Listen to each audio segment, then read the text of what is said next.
friends. How are you doing?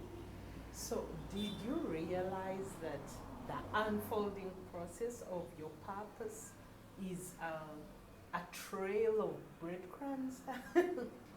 Every day you find something, a piece of the puzzle to add onto your dream. Every day. So, if you're waiting for the perfect picture and all the pieces in one spot, boy, you're going to wait for a long time. My advice, follow the breadcrumbs, follow that trail. It's leading you somewhere.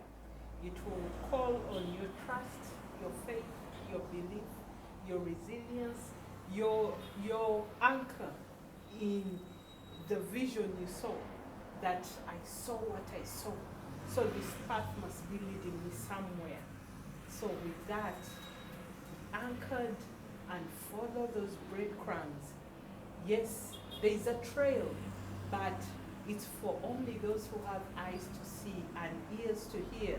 Apparently, some of us have eyes and can't see, and have ears and don't hear a thing. So, don't be one of those. So, listen, hear, see, and follow that instinct, that intuition. It leads you someplace. Talk to you soon. Bye.